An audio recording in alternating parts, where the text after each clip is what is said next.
Order! Order! You are an incorrigible delinquent at times. Behave yourself, man!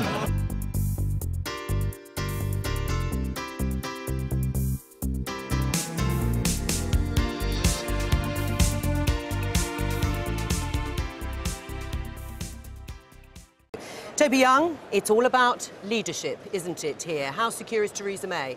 I think she's still fairly secure. I think one of the curiosities of last week and this week is that the Labour Party lost the general election, the Conservatives won it, and yet the Labour Party conference felt like a victory parade, and this feels a bit like a post-mortem.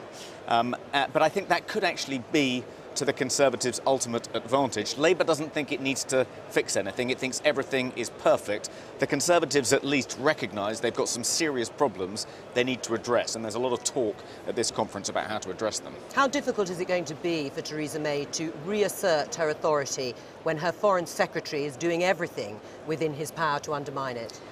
I'm not sure he is consciously trying to undermine her authority. I think he's trying to strengthen his particular view of what Britain's post-Brexit relationship with Europe should look like, and there is, as we know, some internecine warfare within the cabinet about that. But I don't think he's on manoeuvres. I don't think he wants her job, and I don't think she's likely to sack him. I think he has... Because she can't, or because she won't? Well, I don't think she wants to. I think she wants him on the inside, contributing to whatever the post-Brexit deal is. But I think she has the Obi-Wan Kenobi problem, which is if you strike him down, he only becomes more powerful. So I think she's better off cleaving him to her rather than pushing him away. Well, that's your Star Wars analogy. Let's listen to Tory MP Nicky Morgan, and she's also chair of the Treasury Select Committee, so an important, influential MP. Let's get her view on what should happen to Boris Johnson. If he can't sort of keep stum about his own views, if he can't give up the oxygen of publicity, because he'll be delighted by the fact that everybody's talking about him now, if he can't stop setting down arbitrary red lines, then yes, he has to go. And the Chief Whip or the Prime Minister has to deliver that message. I don't think we can be clearer. You know, if Boris or his acolytes are listening now, the Parliamentary Party has had enough. What's your view so far, being here in the last 24 hours?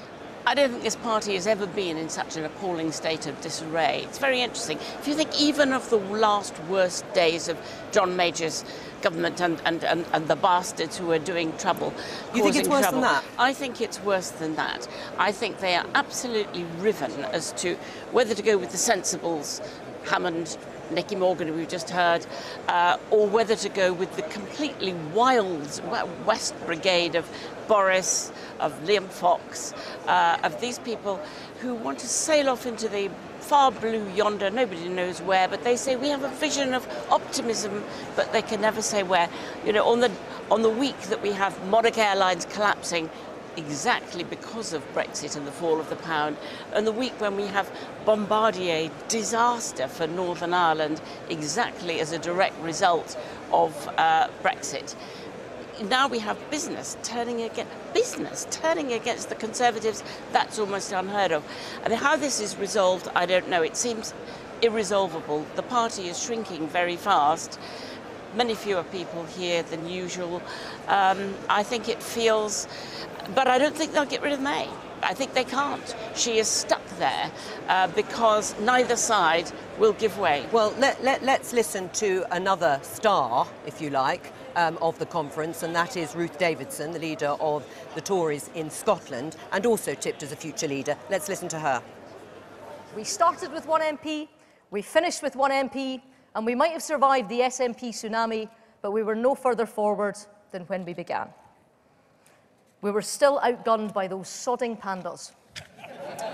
But 2 years later, we had a second election, and we went from 1 MP to 13, our best result in decades. And after heroically holding the line on his own, suddenly David Mundell got some company. And those pandas are going to have to go some now to catch up. Toby Young, can Ruth Davidson reach parts of the Tory party that no one else can? I think she's a natural politician. She's extremely gifted at communicating. She can connect with people. She has a way of talking the language of ordinary people. So she'd be a good leader? I think she would be a good leader, but I think it's pretty pointless to speculate about the possibility at this point of her becoming leader, because she doesn't want to be leader and because she's not an MP and therefore couldn't be the leader. And I think perhaps she could be the next leader but one, and I think she'd be a very effective one. But who do you trust more if you were given the choice to deliver Brexit? Would it be Boris Johnson or Theresa May? It would be. I'd part company with Polly on this, as you might imagine, and I think the best solution to the difficulties of Boris setting out these red lines and Philip Hammond opposing them is to side with Boris in this Boris-Hammond dispute. I think that seems to me the clearest way forward. I share Boris's vision of just how successful Britain could be in the post-Brexit environment. I'm not nearly as pessimistic as Polly. I think the lower value of the pound is helping British manufacturing. We've never been selling more goods overseas. Unemployment is at an all-time low. The lowest paid are paying less tax than they've ever been. I mean, I think she paints a kind of disastrous picture, which I just don't recognise. And I'm just going to pull you up. Don't use any swear words, I've been told here on this programme. It's daytime television, after all, Polly Toynbee. I apologise on Polly's behalf. I mean, the problem for Labour, of course, is there's no route to power, is there? I mean, it may be the case that they thought it was a victory conference last week, and it may be that they can plausibly argue that the Tories have moved on to their territory in many areas, including Brexit. But they still can't get to power. Labour's danger is that they get complacent. What's really interesting here, though, is the extent in meeting after meeting that I've been to, the ideas of Labour are being taken over. They're questioning capitalism in a way that Labour itself actually isn't questioning capitalism. They are trying to they're saying we need a momentum. And you think, hang on a minute, do they really? I was at a meeting last night where they're actually saying we need to do what Labour did and have free or virtually free membership so we get lots of people in to vote. You think, hang on, is that exactly what Labour would do again if they had a chance to start all over again? They've lost their nerve, this party. They don't know which way to turn. And astonishingly, they're looking at Jeremy Corbyn as some kind of guide to the way to go. Right. Are you looking to Jeremy Corbyn, very briefly? I'm not looking to Jeremy Corbyn. So why is the party copying all the policies? I don't think that there's more scepticism about the benefits of capitalism in the Conservative Party than in the Labour Party. I think the Conservative Party recognises that if it's going to win the next general election, it needs to do something about the fact that that Labour had a 30-point lead amongst the under-45s, that the average age of the Conservative member is 72, and so forth. They need to do something about tuition fees. They need to do something to help young people get on the housing ladder. But the fact that they recognise they need to do these things, I think, gives them an electoral advantage over Labour, which thinks everything's rosy in the garden. Well, thank you both very much. I don't suppose you'll ever agree, really, but enjoy the conference. Now, when the Chancellor takes to the conference stage in a bit over half an hour's time, he's sure to make the traditional Conservative case for the nation to spend within its means.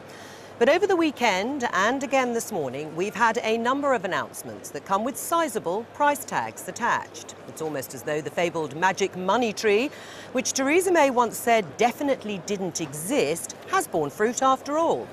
So let's have a look at some of the spending commitments that the fiscal farmer, Philip Hammond, is planning to harvest. We expect him to announce £400 million for transport in Northern England today. Of that, £300 million will be earmarked for new rail projects to link faster trains between HS2 and cities including Liverpool, Leeds and York. And the other £100 million will be allocated to 33 road schemes. This weekend, the government promised an extra £10 billion for the Help to Buy scheme to get another 135,000 people onto the property ladder. And Theresa May pledged to freeze tuition fees at their current level of £9,250 as the party attempts to win over younger voters who largely backed Labour at the election.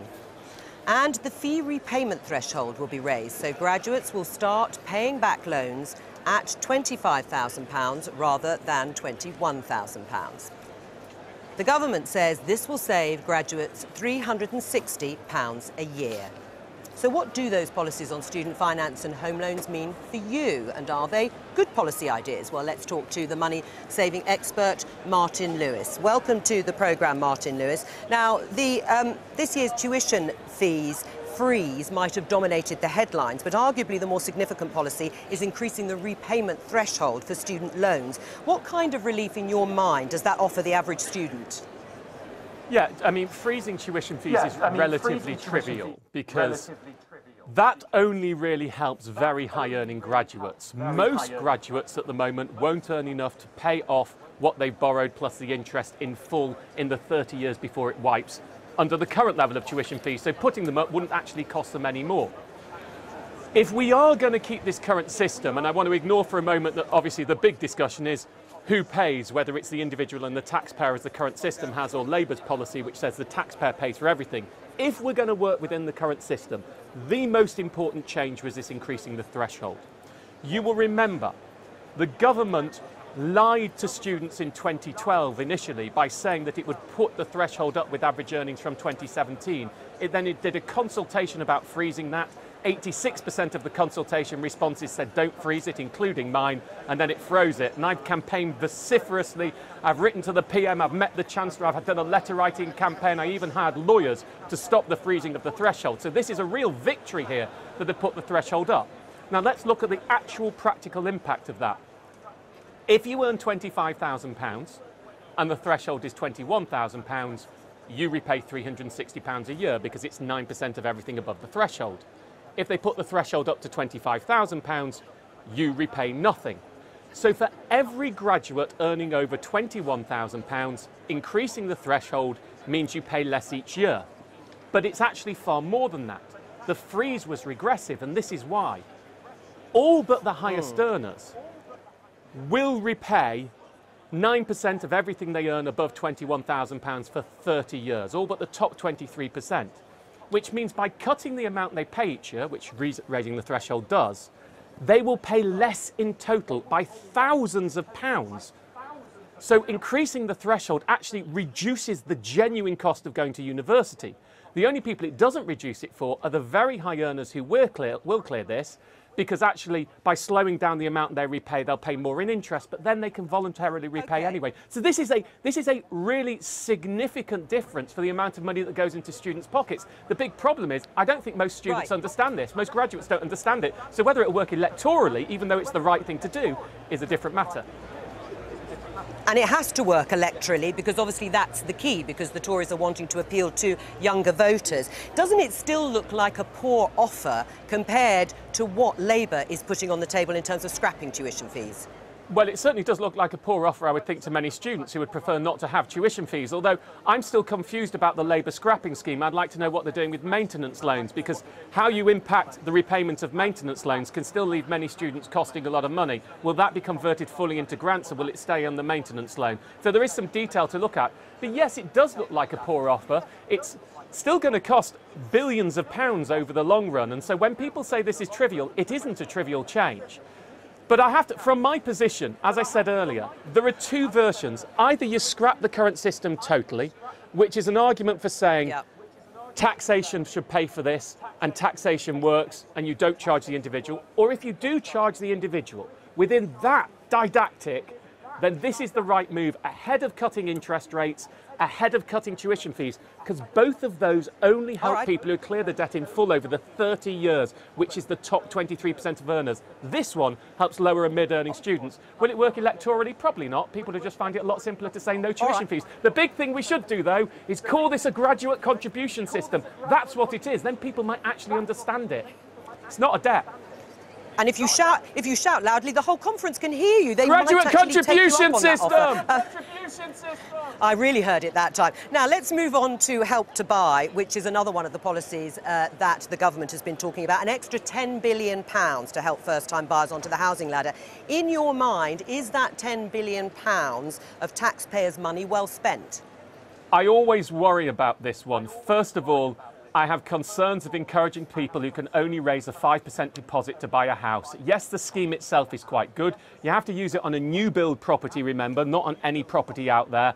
But I've always worried about the government pushing people who've only been able to save a limited deposit to effectively stretch their finances and buy a property. And of course, the more money we push into the housing market at this level, the more we start to see inflation of house prices. So whether it's somewhat self-defeating, it is an interesting one. Certainly helping people raise deposits through the Help to Buy ISA scheme or the Lifetime ISA scheme, that seems a relatively sensible move.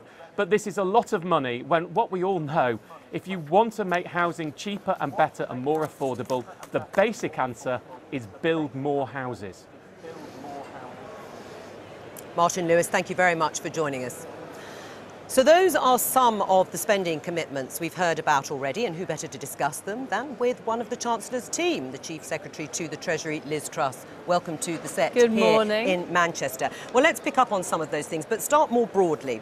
All we heard during the election was how Labour were making unfunded spending commitments. This weekend, we've had a raft of spending commitments from you. Where are you going to find all this new money? Well, these are affordable commitments. There's a big difference between Labour's proposals, which they admitted, and I think the IFS said would lead to the highest levels of peacetime taxation, and our proposals, which are modest, which are affordable within the budget that we've set out. Right, so how will you pay for it? £10 billion on Help to Buy, £1.2 billion for freezing student fees, and of course the £1 billion for the DUP announced over the summer.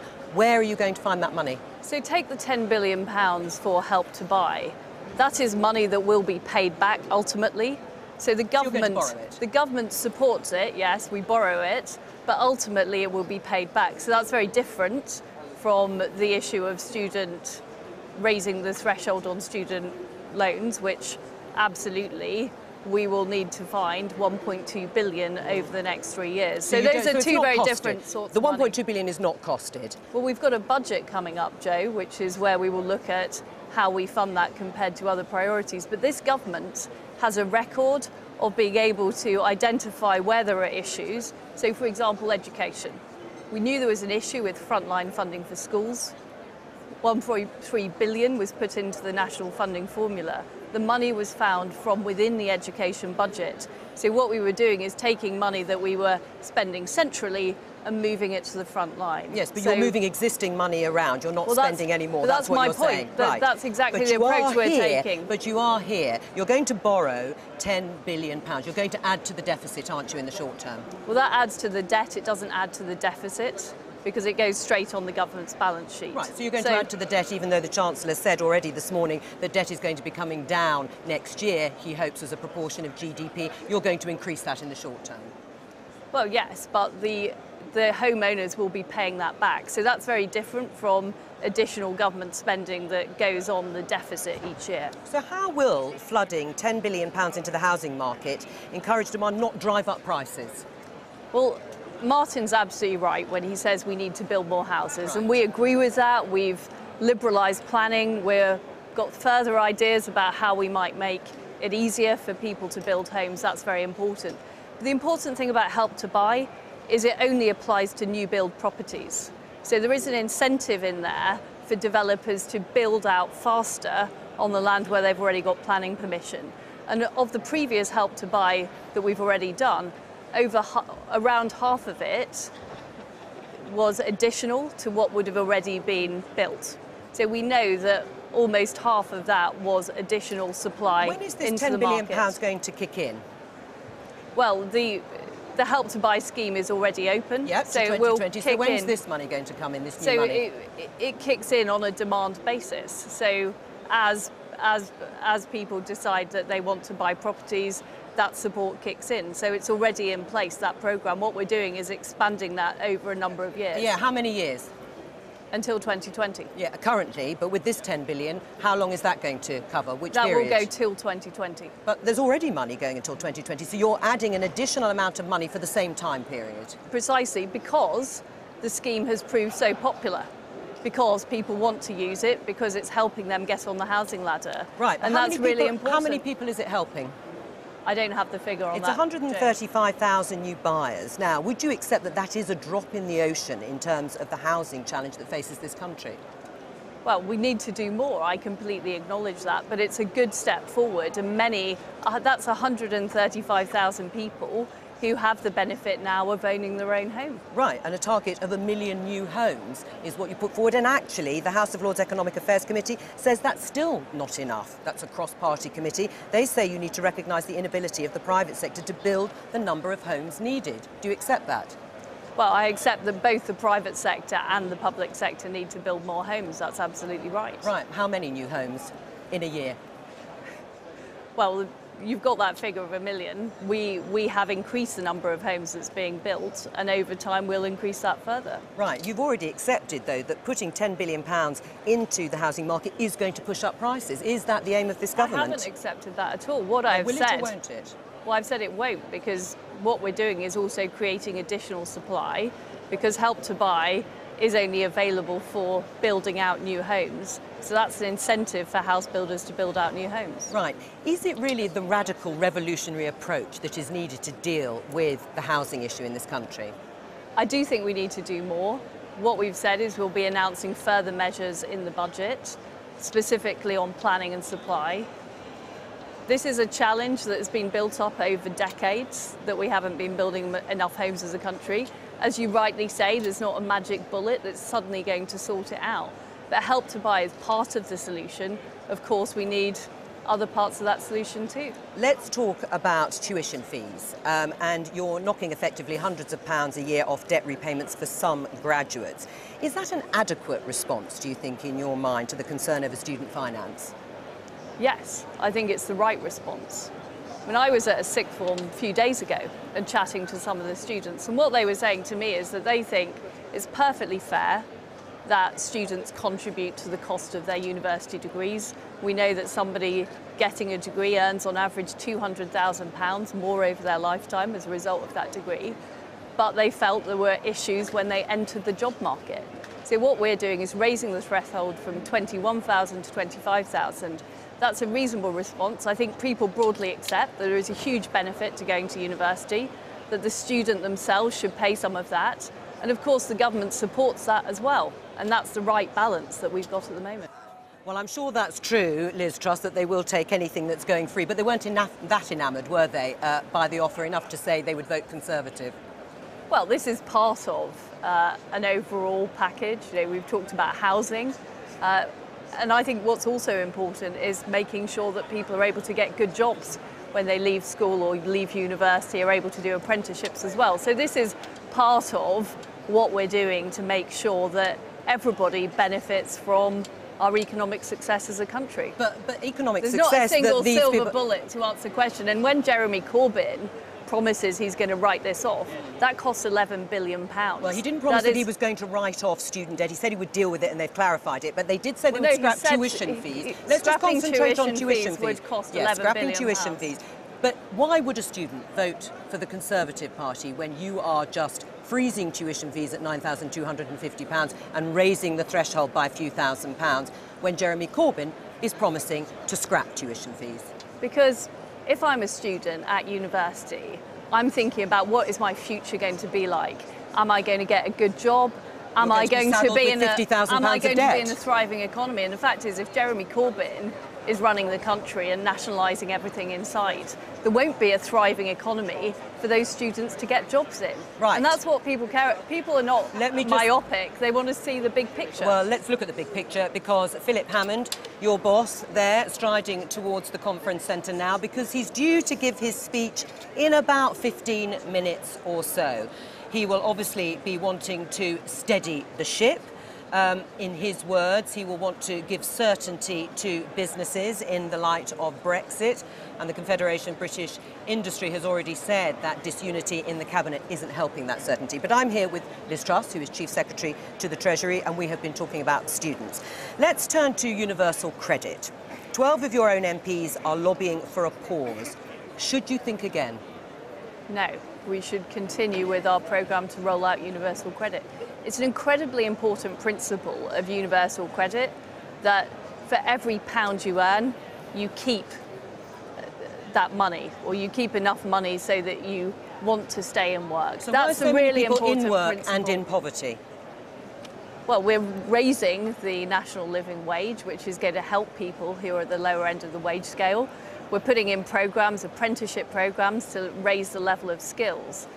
But fundamentally, universal credit is a system which is all about making sure that work pays. Right, but in case it That's doesn't why it's pay. better. Dame Than, Louise at Casey, the moment, there's a poverty trap, so that on some levels of benefits, you can actually be worse off if you work longer hours. the problem is That's for a many huge problem. people, Liz Truss, work does not pay, and it doesn't pay enough. Dame Louise Casey, who's looked at social issues for successive Tory administrations and Labour ones, says we'll end up in a situation where benefits will punish, that some people will end up in dire circumstances, more dire than ever seen before. I don't think that's true at all. We've got a newly raised, we've got a newly raised national living wage, which is very important. That makes sure people are paid a decent amount. We've got a very good system of support for job seekers. We've got the lowest levels of unemployment since 1975 because we've had this programme of helping people get into work. So why does the government's own data suggest 42% of families are in arrears on universal credit because of the way the system is currently constituted? Well, the way the system works is it encourages people to have a monthly budget which they use for their expenditure.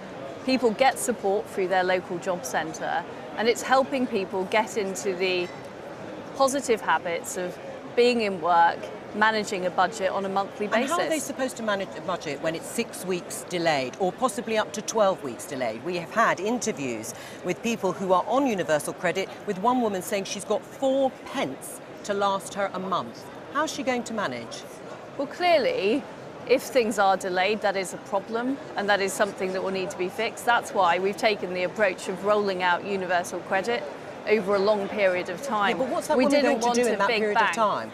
Well, there is additional support available for difficult cases where somebody is struggling, and that is down to the local job centre to be able to offer that support. Why should people have to claim emergency help? If the system worked properly, then these people wouldn't be in that situation. Well, we're delivering a system over a period of time. There are always, when you roll out a new programme, there can be some difficulties. That's why we've taken it slowly with universal credit. So why are you continuing to roll it out before those problems have been ironed out? I've met lots of people, Joe, on universal credit who say the system is great. They no longer have to go through the hassle. They can work extra hours without getting less money or being penalised. It is working for people on the system. We do provide people with support. We've got an excellent network of job centres where people can go if they are struggling or there is trouble. But we've rolled it out successfully to a number of areas, and we're now doing that more widely. But it isn't successful because I've just given you the figures of people who are already in arrears and people who are struggling to actually bridge a 6-week gap while they wait for their benefits to come through. The Citizens' Advice has warned the acceleration of the regime in its current state is a disaster waiting to happen, and also called on the Department of Work and Pensions to suspend it. Are they all wrong? Well, certainly my experience at my local job centre, which I've visited very recently, is that the rollout is going well, that people are benefiting from it. And quite often there are difficult cases, I completely admit that, and we do need to make sure that those people receive support to help get them through. But there are a huge number of people that are benefiting from this, and that's what I've seen happening on the front line. Strongly encourage you to go to a job centre and see what's happening, because it really is quite exciting. I will take your advice. Just finally, how long should the transition period be for the UK when it leaves the EU? Well, what we've said is about 2 years. That's what the Prime Minister laid out in her Florence speech. Right, not a second over like Boris Johnson? Which the entire Cabinet agreed to. Including Boris Johnson. He said not a second over 2 years. Well, what we've said as a government is we need to go into negotiations. We're not the only party involved in the negotiations. There's the EU 27 as well. We need to come to an agreement, but the transition period must be time limited. It's about 2 years, and that will enable us to get our plans in place so that we can fully transition out of the European Union. Boris Johnson shut up? Well, I think he's been a great Foreign Secretary. I think he's doing a good job, and I think it's important he contributes to the debate. Liz Truss, thank you very much. Thank you. Now, Boris Johnson wants it to be, as I said, not a second more than 2 years. The Chancellor suggested this morning that was just a rhetorical flourish, whatever that means. But what do people here at conference think? Ellie's ready to unveil a new daily politics device to test the mood here in Manchester. Ellie. Oh, it's exciting times, Joe. As you know, we like to think up new and creative ways of taking the temperature, the mood at conference. Here it is. It took about 10 seconds to think up, more than an hour and a half to construct, but behold the moodometer. Not terribly complicated. Today we're asking what do you think the length of the transition period should be. As you can see, I have already spoken to some of the Conservative members here. A few said we should quit now and be done with the transition period. 3 people think 2 years. I don't know whether they're keen about any seconds over above 2 years. And a few more, it should go well beyond that. But I've got a few more willing victims here to ask. Sir, how long do you think the transition period should be? Well, I think it should be 2 years. I prefer not to have one, but that's still 3.5 years approximately from now, so I'm going to put it firmly at 2. Deals tend to get done at the last minute. We've got plenty of time, and we should be able to get it done. Lovely, thank you very much. Next. I'm going to go for 6 months. 6 months? Oh, we see. Okay, why 6 months? Because I think we need to see the benefits of Brexit as soon as possible, so we need to. Do you think it could get done in 6 months? Well, I think we're going to leave in 2019, so I think 6 months is just to add a bit more certainty. I don't think we should. I think the Foreign Secretary is right, and we don't need to take on any more EU rules in that time. So I think 6 months is maybe 6 months to a year, but I think that's just about the right choice. Lovely. What else have we got? Your thoughts, sir? Yeah, I'm 1 year. I think we should be transition should be 1 year. I want to see the decision enacted. With the referendum was a year and a half ago now. We need to get on with it, and we need to leave. But we do. Can business get itself sorted in 1 year? Yeah, well, they know what's coming. They already know what's coming, so you could say they've got more than a year to plan. So I think a 12-month transition is the right period of time. So we're then free of the European Union and the bureaucracy that involves. Lovely. Okay, thank you very much. You. So we have somebody else now. What do you think on our moodometer? I would say around 18 months, really. So around I think you need to about go slightly higher because he was 1 year. Oh, so right. We'll do that. That's the one. I think this through terribly well. Go on. So yeah, I mean, I supported Brexit totally, but I think we need to get it right, sort of in the national interest. So 18 months, it's about, you know, from 2 years from Article 50 to leaving, you know, an 18-month transition period, that's a long time for businesses and the government civil service especially to get things sorted. So I think that gives people adequate time without sort of fobbing off the people who voted leave. Lovely. Okay, thank you very much. And finally, madam, where's it going? I'd say over the 4 years. Oh, really? Yeah. Why is that? I'd say we're a bit of an experiment here. We're a bit like the cycling act over the trapeze wire at the moment, and I'd say we need to make the net before we set off. But Boris Johnson doesn't want it a second over 2 years. It's going to cause problems within the party, isn't it? Because quite a few of them want it under here. Quite a few want it there, but I'd say for all of our businesses, a lot of them already have plans and making those, and some of them putting them into action already. But I want to make sure that it's right for everybody, and we need everything ready before we launch. All right, thank you very much. I will not hold you up any longer from Philip Hammond's speech in there. Joe, I've got lots of these little things to ask plenty more people of those left outside. We'll come and talk to you later on and let you know how it goes. Yes, well, stay with us, Ellie, for just a moment, because here in the studio, Brexit supporting MP Peter Bone has just come and sat down next to me. Where would you put your little blue spot in terms of the length of transition? I think probably 0 years. 0 years. Ellie, have you got that? You can put that on the board of the moodometer and put it to 0 years. There it goes. So you're out of step with the Cabinet. Am I? I'm not sure about that. I thought the Prime Minister said we're coming out on the 31st of... And a transition of 2 years. Did she say up to 2 years? Around 2 years. And they might be a lot less, I think she said. And actually, I was in business before I became a Member of Parliament, and the referendum was in 2016. If we went 2 years afterwards, we're going to be looking at what? Enormous in that period for people to I don't actually understand. I mean, the transition period seems to say you're staying in and there's a period and then you're coming out. Well, we're coming out on the 31st of March, so... Would you be worried if the UK extends the transition period beyond 2 years? Oh, well, it would be a nightmare. I mean, that would tend to indicate we're not coming out. What would you do? Well, it's not... These are like... It's not going to happen. In fact, I don't actually think we're going to get an agreement with the European Union, where I was rather tempted to put a quit now, because I don't think they're going to do a deal with us. So if they're not going to do a deal with us, well, why not quit now and save £10 billion? So you are still sticking to the no deal. Do you know if there's much preparedness going on for a no deal? Well, the Prime Minister says there is, and what we need to test in Parliament, and I think this is something that will come when we get back to Parliament, is what are the contingency plans? So I think we should be running a parallel course here. One, the negotiations that David Davis is doing with people who are intransigent in the EU, and setting out how it would look so businesses know what would happen if there is no deal. So you're absolutely right. I do think the government needs to get on with that. What do you make of Boris Johnson saying not a second over 2 years? He's happy for a transition of 2 years. Well, I'm not sure he's happy. He said not a second over, so he implies that it could be a lot less than what the Prime Minister said. What Boris Johnson has been saying recently went down very well in my patch, and I had a number of recent meetings. Well, one civic society at the weekend, 50 people. How many people think we're doing the Brexit negotiations right and on time? One hand went up. 49 said, get on with it. Would you trust it in the hands of Boris Johnson more, the Brexit negotiations? Would he deliver? No. I think David Davis is absolutely the right person for doing that, but I do think we need to be very firm with the European Union elite. And firm with your own government? I mean, the fact that Boris Johnson is wading in yet again, dictating to Theresa May that she shouldn't go a second over a 2-year transition, shouldn't he just be sacked? No, he's Foreign Secretary. Of course he should talk about one of the biggest foreign issues there are. He's got absolutely right to do it.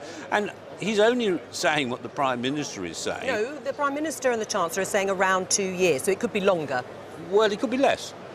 It could be, but he's saying not a second over. I mean, I think he's putting his point of view, and I mean, there is no way. I mean, if we were to go longer than 2 years, I think there'd be total uproar. I think 2 years is far, far too long. It's not necessary, and I think the only people who really think it should go 2 years are those people who are trying to keep us in the EU by kicking this thing into the long run. And I have to say, the Remainers are playing a very good game at this. Right, so do you think your vision of Brexit is fading? It is, yes. Well, it's not fading. It's, are we getting it? So I'm part of Leave Means Leave, and we've got a whole series of conditions that we want to see implied, like, you know, free movement ends on the 31st of March, or no later than 31st of March. We don't accept new rules from the EU during this implementation period. So there are a whole lot of things we could say which we haven't said yet. Now, these are part of the negotiations, but I think the idea that we're going to go longer than 2 years is not, it just isn't going to happen. But Boris Johnson is putting down red lines, and he is not the Prime Minister. And in normal times, and if her authority was stronger than it is now, she would sack him, wouldn't she? No. Because he is Foreign Secretary, he's talking about matters that are clearly a Foreign Secretary would normally talk about, and he's not saying anything that's against government policy. He's saying, I don't think it should be more than 2 years.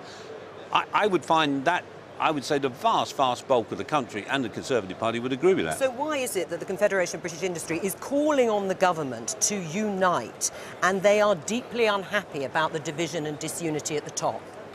But if everyone's agreed to a plan and we're coming out on the 30th... The thing that's missed from the speech is the Prime Minister, and every time she's interviewed, said, we are coming out on the 31st of March 2017, or by then. So people know that. What I think business wants to know, and I think this is where they might have a point, is what happens if there isn't a deal. We can't run up to that date and say, oh gosh, we haven't got a deal, what do we do now? We have to have a contingency plan which everyone understands. And I think if that's what they're saying, they're right in that. Right, I mean, the Conservative Home survey of members today still would like to see Boris Johnson as Prime Minister. What do you say to them? Don't think that's what the poll said. I think the poll said if Theresa May isn't Prime Minister, who would you choose? Well, I said would like to be Prime Minister at some point. Well, if you're saying if there was a vacancy, who would you choose? Boris Johnson is ahead of the field, but I don't really think that is.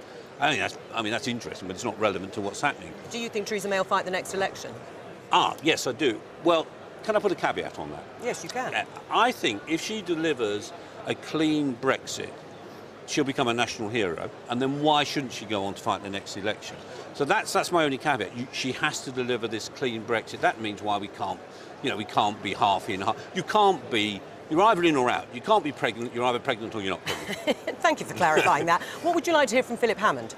Well, I hope he talks about the economy and how we're going to keep our growth and how we've managed to get record employment. And what about our growth? We're the slowest growing economy in Europe at the moment. Well, we've got more people in work than ever. We've got the lowest unemployment for 40 years. I think we're doing pretty well. Despite the fact that inflation's at 2.9%, perhaps will go to 3%, and people's wages have been static for one of the longest periods in post-war. They haven't been static, because wages... Where are they at the moment? Where's the average wage? It's about 2.1%. Yeah, what you're saying is prices are going up more than wages. They to are say indeed. they are static is fake news. Well, it's not. No, you know that's not Well, true. they have not grown wages, having they're certainly now not keeping pace with prices, Yeah. are they? And I think that we may see something about public sector pay in the Prime Minister's speech. Who knows? In the Prime Minister, what would you like to hear on Well, public sector I pay? don't Bearing in think- mind Boris Johnson's waded in on that too, which is beyond his remit. I don't think the policy at the moment is sustainable. I do think you must allow for increases in public sector wage at this stage. So we've still got a huge deficit, borrowing's going up, we've still got to control. My view is the £10 billion a year we're going to save from coming out of the EU could be used towards that. So, you know, there's a pretty strong arguments to get on with coming out of the EU, using that money to look after our people, rather than subsidising people in Romania and Bulgaria. All right, Peter Bone, thank you very much for joining us here on the set of the Daily Politics. Now, we are expecting the Chancellor, Philip Hammond, to begin his speech to Conservative Party conference shortly. A few minutes ago, the Prime Minister made her way over to the conference centre to hear that speech. The Chancellor warned his Cabinet colleagues this morning in comments that were seen as being aimed at Boris Johnson that the Prime Minister had the power to sack any of her Cabinet. So will Box Office Phil, or Spreadsheet Phil, two of his many ironic nicknames at Westminster, make any more news when he begins talking in just a few minutes? Last week at the Shadow Chancellor's speech in Brighton, we were joined by Paul Johnson from the Institute for Fiscal Studies, and I'm very pleased to say he's here with me again today. Welcome to the Daily Politics here in Manchester. What do you make of these spending commitments that have been made on Help to Buy and tuition fees? Well, they're relatively small things. The change to tuition fees, the increase in the point at which you start to pay back is probably the most progressive thing that you could do with the system at the moment, because it helps the lowest paid graduates most, but it doesn't get rid of the fact that over a long period of time, those earning more than £25,000 a year will be paying back 9% of their earnings to pay for their tuition. The Help to Buy will be helpful for some first-time buyers. What it does is begin to get round some of the problems associated with the fact that you can't get a mortgage unless you've got a big deposit, but it doesn't get at the underlying problems, which are a lack of supply. Right. I mean, in general, though, do you sense there is a loosening of the purse strings by Philip Hammond, the Chancellor, in order to move and to mitigate some of the damage that has been done to the Conservatives since the election? Well, we'll see in the speech, and I think we'll probably only really see in the budget how far he's going to go. I think his problem is that I'm guessing that privately what he's thinking is we've got 2 or 3 or 5 years of pretty rocky economic times coming up. He believes that Brexit will damage the economy, whatever anyone else believes, and he therefore thinks he's going to have some ammunition in the bank for 2019, 2020, 2021, when we find out what Brexit will actually look like. So he may not want to loosen the purse strings very much now, because he thinks he might need to do that in 2 or 3 years' time. Right. I mean, looking at the Help to Buy scheme, talking to Liz Truss, Chief Secretary to the Treasury, she implied that the £10 billion that they are talking about is going to be spent now up to 2020. Is that what you understand too?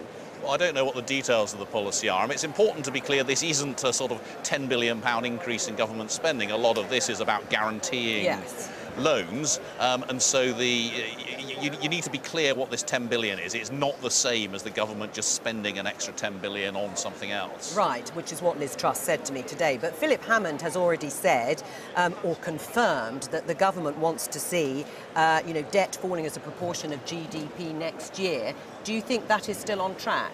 Well, debt falling as a fraction of national income, we should see within the next year or two. Remember, it is already really pretty high, well over 80% of national income, and borrowing is beginning to come down to quite manageable levels now, actually. Right, so where are we in terms of reducing the deficit? So the deficit, remember, back in 2010 was 10% of national income, well over £150 billion. It's now less than 3% of national income, which isn't so far from where it's been over history. It's still around £50 billion. If we're on track to where the Chancellor wants us to be, it'll be down to something like 20 billion in the next 2 or 3 years. Those are relatively small numbers compared with where we have been. So the borrowing now isn't so much the problem. It's just that the outstanding debt is now twice as big as it was before the recession in 2008. But what about the indicators on economic growth? Because as it currently stands, we're at the bottom of the EU table along with Portugal.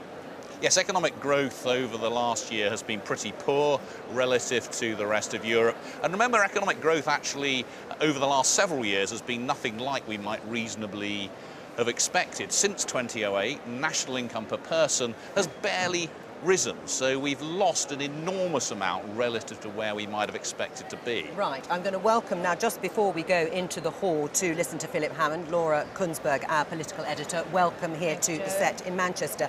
The dilemma for Philip Hammond is he wants to, on the one hand, give certainty to business over Brexit, and on the other hand, there is pressure on him to give some money to try and match some of the rhetoric, at least, that Labour is promising. How is he going to do that? I think it's really hard, and I think that's probably also only one of the many dilemmas actually that Philip Hammond really faces, with a very sort of uncertain economic picture because of all the implications of Brexit. I think what he will do, which he really wants to do, is to make a real defence of the free market. Look, I think one of the interesting things about this conference, whatever's happening with Boris Johnson, there's a real spectrum of opinion in the Tory party about how you look at the election. Do you look at the election result and think, oh my goodness, the political consensus has completely shifted, we must do much, much more to try to reach out to different parts of the country to try to do things about the public sector pay cap. But remember how hard he fought the easing of the public sector pay cap. Philip Hammond is one of the people at the other end of the spectrum saying, don't panic, don't junk the decades of ideology that this party has believed in just because they ran a bad campaign in the election. Right, and is there a feeling that Theresa May is trying to junk some of that? I mean, there was a bit in her manifesto which said we don't believe in untrammelled free market, and there'll be many Tories that will say, excuse me, we do. Absolutely, and there's also among some ministers a bit of frustrations that in this political space, for want of a better term, some of the things that she has put forward over time have been a bit gimmicky. The idea of having workers on boards, for example, which then was so watered down that it sort of didn't mean very much in the end. So I think there is some frustration that she did put forward sort of acknowledgement and trying to do things like capping energy bills, but has then pulled back on it rather than putting forward a broader vision of all of this stuff. A broader vision of actually what a modern Tory party that believes in the market should really be arguing for, rather than saying people are feeling pretty grumpy about being hard up for such a long time after the crash, so we should do a few things around the edges. And I think there is, I have to say, frustration here among activists and also a lot of her own ministers that she is yet to put forward a really big vision, not just about what she wants to do now, what she said on the steps of Downing Street, all the things that she believes are wrong with the country, but what does she believe should be right with the country? What's that positive thing that she's aiming for? And so is there a feeling that they are very much, Philip Hammond, Theresa May, responding to Labour? I think some people worry about that, yeah. And no question, if the election result had been different, do we really think that Theresa May's announcements this week would have been about housing? Would the Chancellor have felt the need to be making a defence of the market economy at a Tory conference? I think we know the answer to that. You'd think we're preaching to the converted. Indeed. I mean, let's talk about Brexit then and Boris Johnson, because that is still very much the backdrop, because no one's mentioned Boris Johnson at all since I've arrived. 5 minutes, well, exactly. We've had a brief space of about a couple of seconds without mentioning him. But for Philip Hammond, will he make, do you think, references, backhanded references, to the sort of pressure that Boris Johnson is trying to put on the Prime Minister in terms of not a second over 2 years for the transition implementation? I'm not sure he even needs to in his speech, because this morning in broadcast interviews, Philip Hammond said, oh, Boris Johnson, it was just a rhetorical flourish. Of course it could be over 2 years. And he also said in several different interviews, no one is unsackable. So whether or not he needs to mention it on the stage is another thing. But Boris Johnson will be making his own speech, of course, which I'm told is titled something like "The Lion Will Roar." Now, the idea of that is, of course, about Britain after Brexit, the glorious future that he, of course, wants Theresa May to lead us all to, of course, not one Mr. B. Johnson. Look, the tension between their two positions is out and proud in this conference. There is no question about that. And also, ministers know, one of them said to me this morning, it does actually matter now. They know they can't dismiss this as they used to be able to when Boris was London Mayor, as, oh, it's tittle-tattle, oh, it's column inches, it's tomorrow's fish and chip wrappers. Here we've got the Foreign Secretary at odds with the vision of some other members of the government about what the world should look like when we leave the European Union. And not just over Brexit. I mean, he has gone beyond his remit and talked about public sector pay, for example. That surely is more interference that you can't just brush aside? Well, here's the dilemma. You know, there are plenty of people in this hall. There are plenty of people inside the Tory party, MPs included. I don't know if you've heard from John Howell, the current MP for Henley, which used to be Boris Johnson's constituency, Indeed. who has said on the record this morning he thinks the good people of Henley now believe that Boris Johnson should be sacked. So look, you don't have to go far to find people who feel very cross about how he is perceived to be rocking the boat for his own agenda. The interesting thing, though, is when you talk to people who are close to him, to people who know him well, they say, look, this is not a deliberate tactic to destabilise things. Or get sacked. Indeed. What he's trying to do, so we're told, is fight for what he believes Brexit should look like. Because, of course, he was the poster boy for that. And if it goes wrong, in the public's eyes, he's the one that will have the finger pointed at him. Right, but as Nicky Morgan, who's the chair of the Treasury Select Committee, has said he shouldn't be part of a responsible government, how much longer can that go on? Articles in newspapers, dictating red lines, even with weakened authority. Well, is it sustainable? This morning, 3 different members of the Cabinet have told me that it can't go on like this. Does that mean that they are all privately urging Theresa May to shove him out? No, it doesn't. But I think there is a recognition that this kind of situation, where frankly, they both look a bit weak, because she doesn't look strong enough to sack him, but he doesn't look strong enough to actually provoke any big action. Do you see what I mean? That neither of them come out very well from this in the view of people sort of in the middle of the Tory party. Well, let's see if we can actually dip into the conference hall itself and take a look at the stage, because there are, I think all the delegates and representatives here are gathered inside. This will be one of the warm-up acts before the Chancellor, Philip Hammond. At the Mayor of Key Valley, they're standing up before Philip Hammond takes to the stage, getting a round of applause. And there's Theresa May with Philip in the front row. And here's the Chancellor.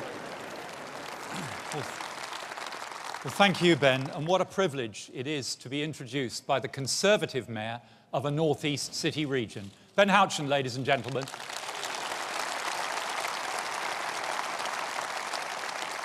The living proof that our party is working for people in every part of Britain. And what a privilege it is to be here, in Manchester City, but all of us united. And of course, we've all stood united with Manchester in spirit in the face of adversity this year. Conference 40 years ago this week, here in the North East, a 16-year-old speaker from Yorkshire warned his fellow Conservative delegates about Labour's plans for an irreversible shift of power, allegedly to the people, but in reality to the state. He urged them to reject the socialist argument that the government knows what is good for us better than we do ourselves. He spoke with the passion of youth about people's inherent desire to be free, and he underlined how free markets underpin free societies. Well, ladies and gentlemen, the young William Hague was right then, and his powerful arguments still resonate down the decades, even if his hairstyle didn't quite last that long.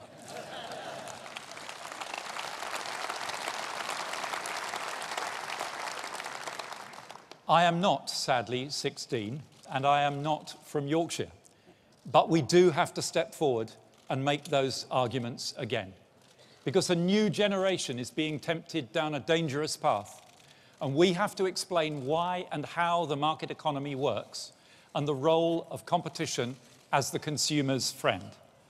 And colleagues, we have to make these arguments with confidence, because they are true and they are timeless. Now, I can almost hear the alarm bells going off in Conference Control Centre.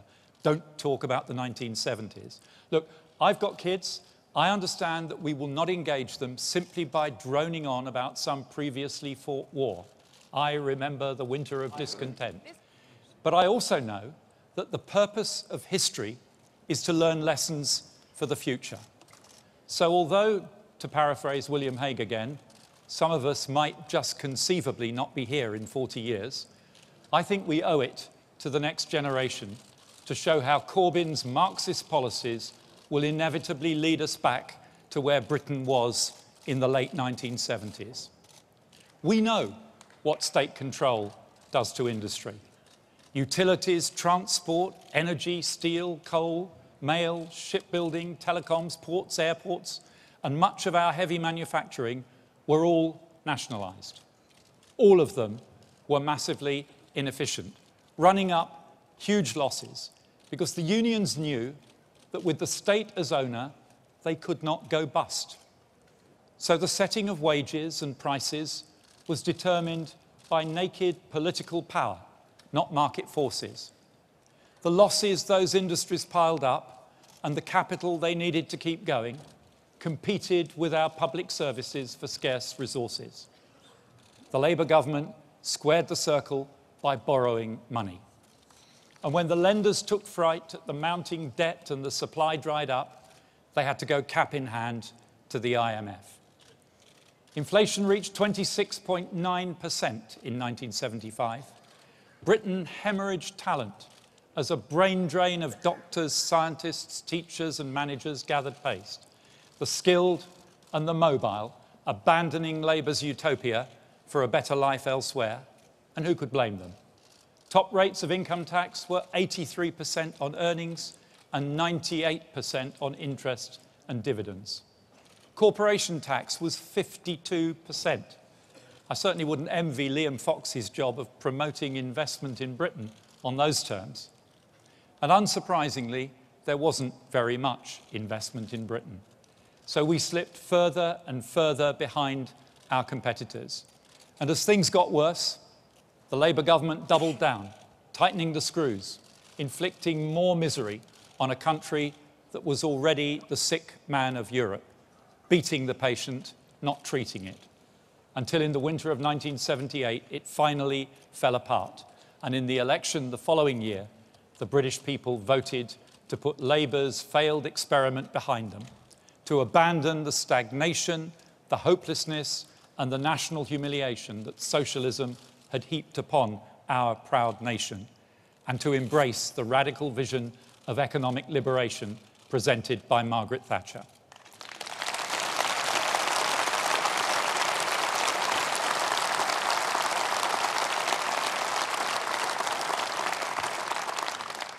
Here endeth the history lesson. That election was a turning point for our nation.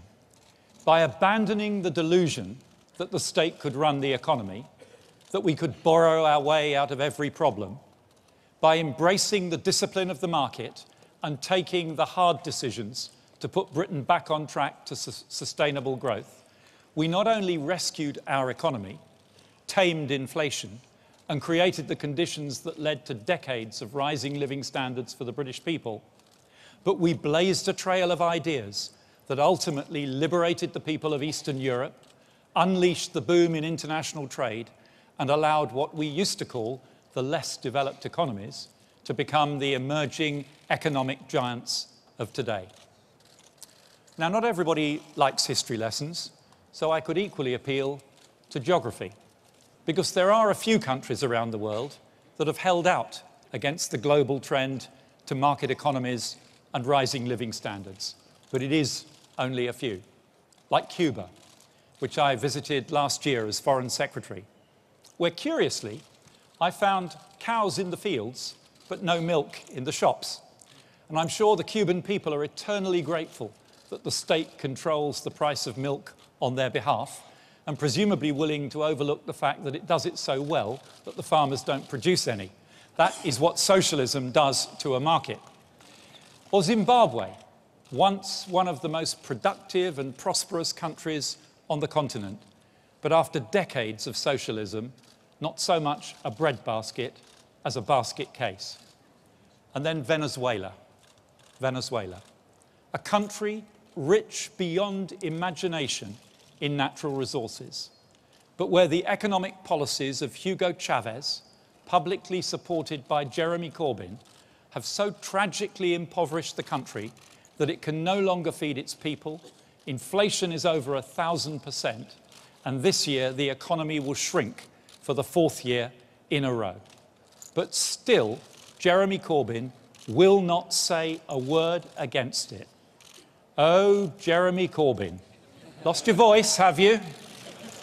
This, ladies and gentlemen, is my 34th consecutive Conservative Party conference.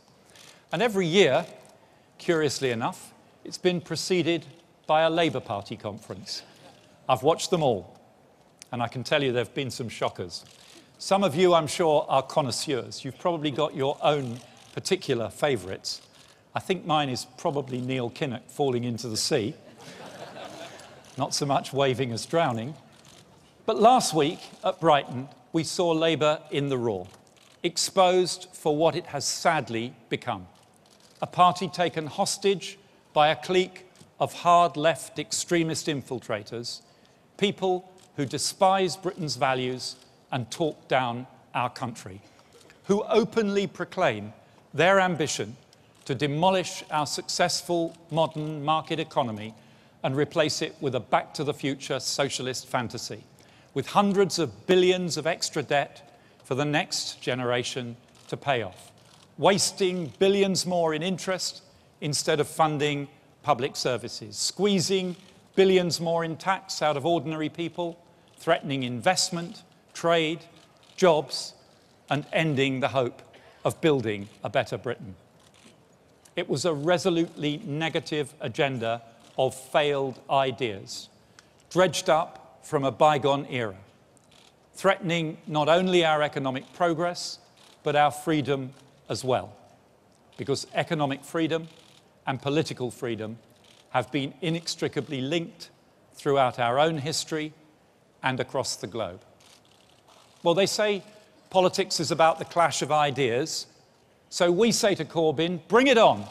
Let them put their arguments, let them make their case. We will take them on and we will defeat them.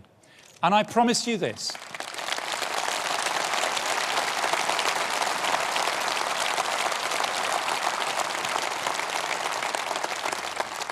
I promise you this, we will defeat them by the power of argument, by our logic, by the experience of history. We will not resort to the politics of the mob, to the threats, the intimidation, the undertones of lawlessness that were so menacingly present last week. Nor will we be cowed by intimidation, whether it's on the streets or online.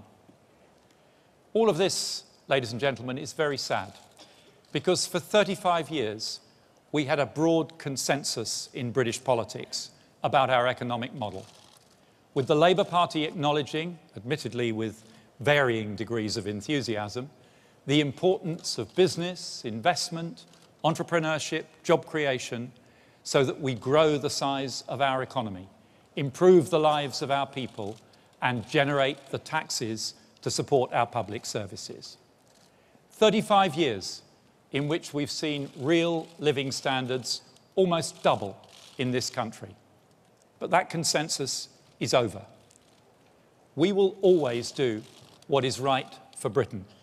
And colleagues, what is right for Britain now includes keeping Jeremy Corbyn and his clique far away from power or even a sniff of it.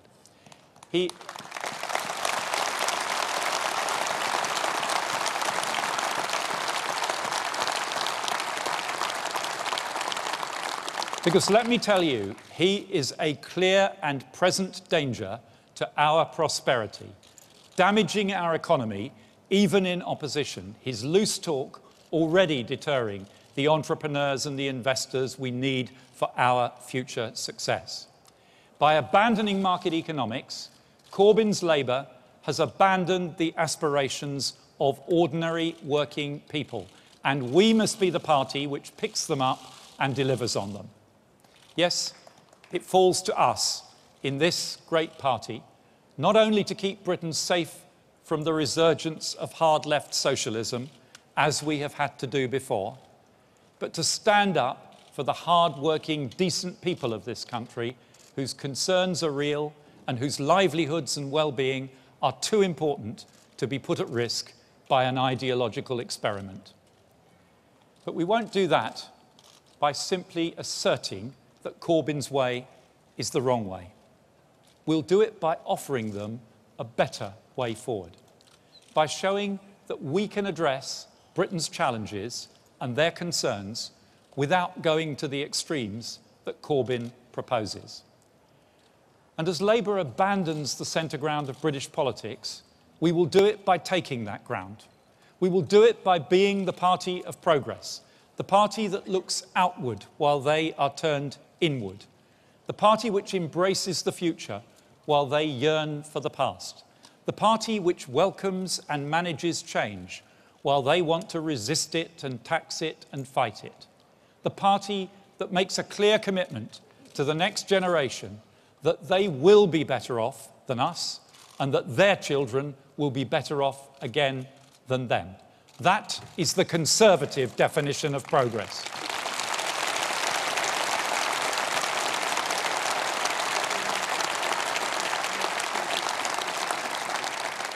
And I pledge this to the next generation: a Conservative government will not let you down.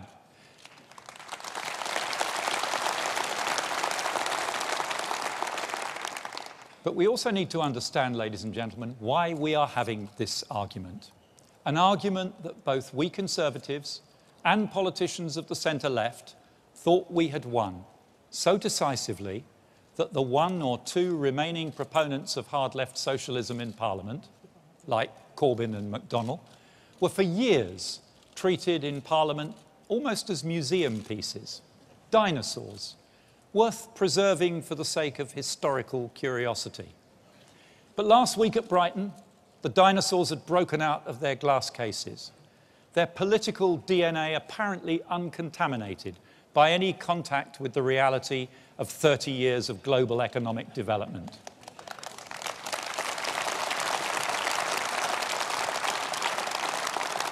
There they were, ready to wreak havoc, fighting the battles of the past, using the language of the past all over again, a sort of political version of Jurassic Park. The argument they present depends essentially on McDonnell's claim that our economy is fundamentally broken. John McDonnell, the man who gloated in the midst of the 2008 financial crisis that he'd been looking forward to it for a generation, and even urged his supporters not to waste the crisis. Now he wants to run our economy. Personally, I wouldn't trust him with a Monopoly set, not even if I could give him the boot. He does, however, have one quite remarkable achievement to his name. Ken Livingstone once sacked him for being too left-wing, and I'll tell you, that takes some doing.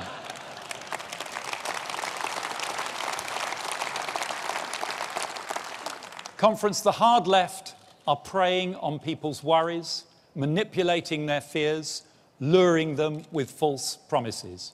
It is a wicked and cynical business, offering superficially simple solutions to complex challenges.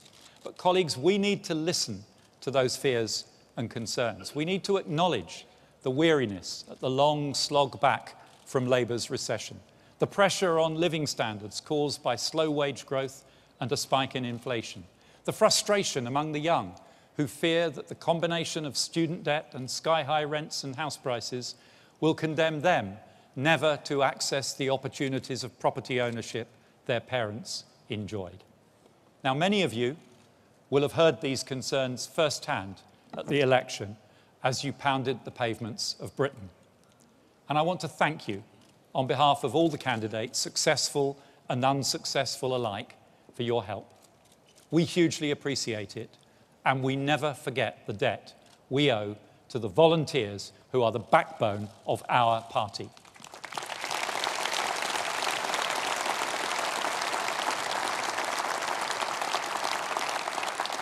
And I want to thank our financial supporters as well. We need your support more than ever as the union barons mobilise their power and their wealth behind Corbyn. So whether it was time or money, I know you all invested a great deal in the 2017 election, and I'm sorry we were not able to deliver the result that we all hoped for. But don't let disappointment obscure the substantial achievements. A Conservative Prime Minister returned to number 10 in 2017 with our biggest share of the vote in 30 years.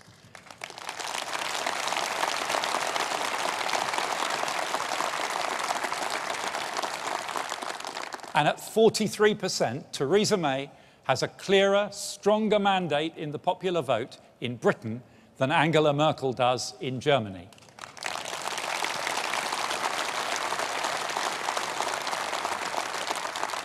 So now let's unite behind her and make that mandate count at home and abroad.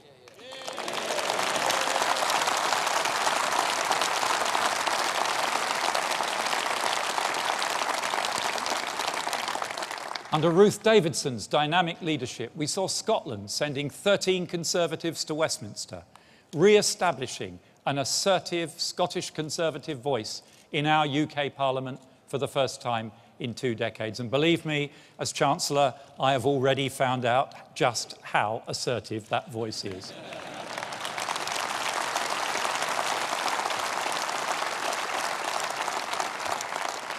Ruth, you've put Nicola Sturgeon on notice, and your campaign was an inspiration to all of us.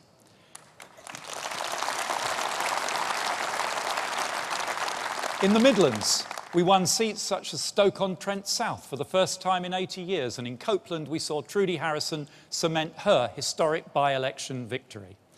But still, overall, it wasn't the result we all worked for, and we lost too many valued parliamentary colleagues.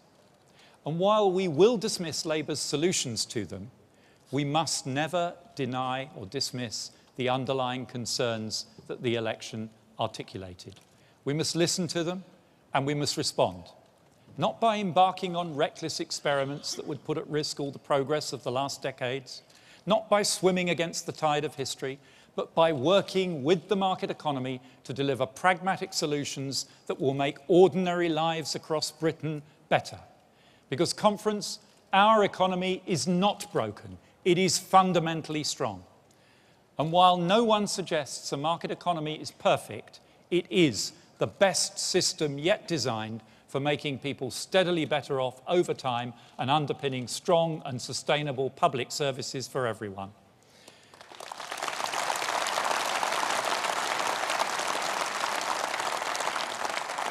And Conference, as this model comes under renewed assault, we must not be afraid to defend it.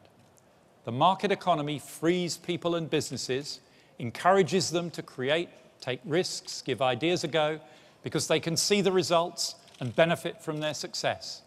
It's the profits from such businesses that underpin our savings and our pensions, and the tax revenue that a strong market economy creates, which in the end pays for our public services.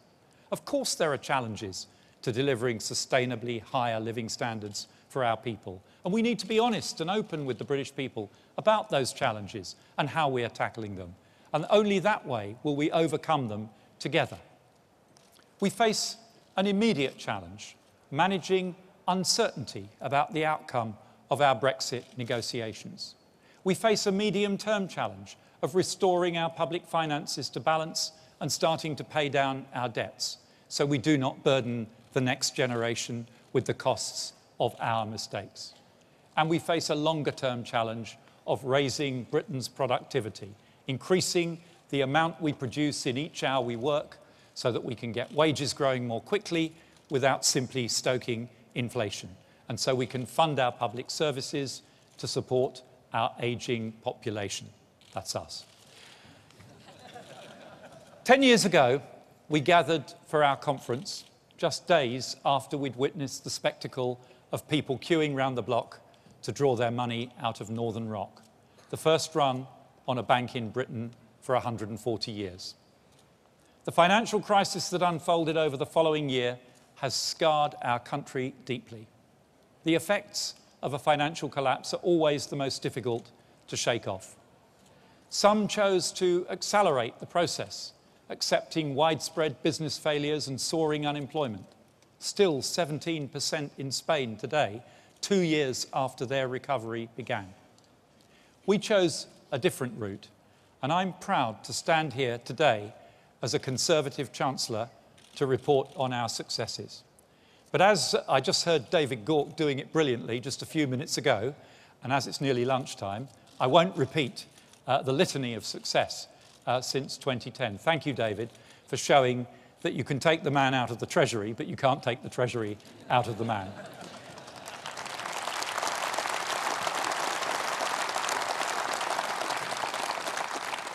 And while I'm on the subject of Treasury talent, can I ask you please to acknowledge my fantastic team at the Treasury: Liz Truss, Mel Stride, Steve Barclay and Andrew Jones, our Lord spokesman Michael Bates and George Young, our Whip Graham Stewart, and our PPS team Kwasi Kwarteng, Chris Phelp and Suella Fernandez. All of them do a great job.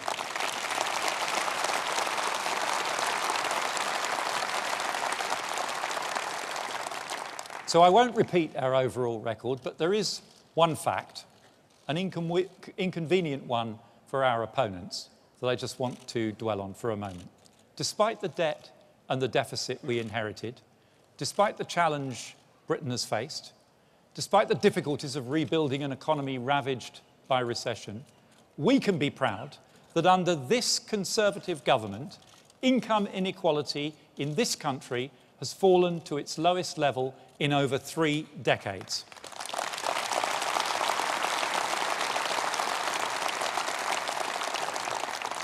And as a result of the hard work and resolution of the British people over the last 7 years, our debt is set to begin falling next year.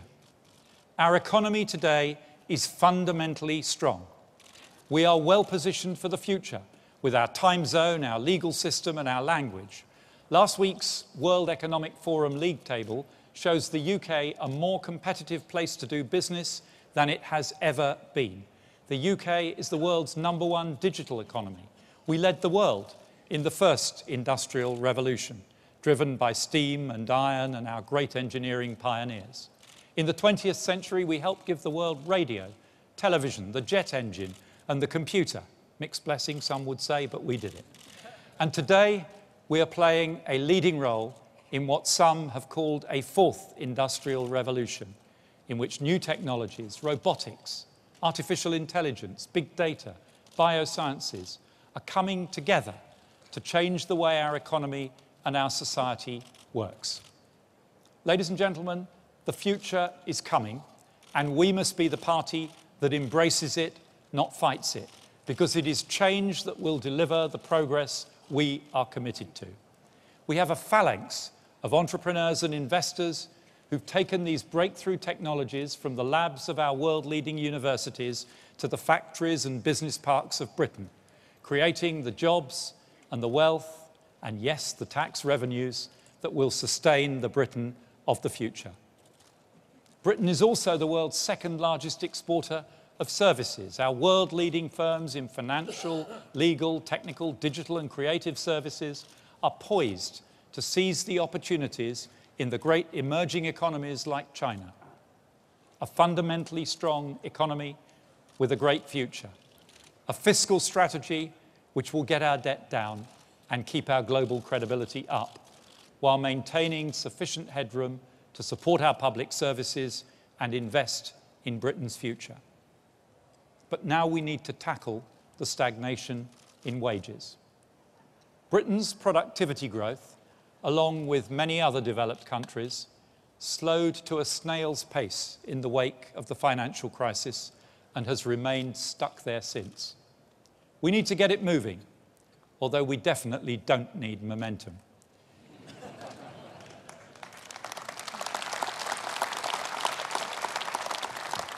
And we don't need momentum because you can't do it by the kind of shortcuts and smoke and mirrors we were offered at Brighton last week.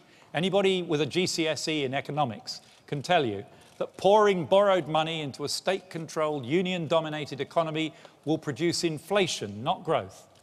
The truth is that while the best British businesses can beat the world, other parts of our economy need help to grow. In many areas of our country, in many sectors of our economy, and in many individual firms, productivity is just too low. And that means for many, wages are just too low. It isn't that people aren't working hard, rather that they're not producing as much through their hard work as their competitors manage to do. For some, it's going to feel like driving with your foot flat to the floor, but the handbrake half on.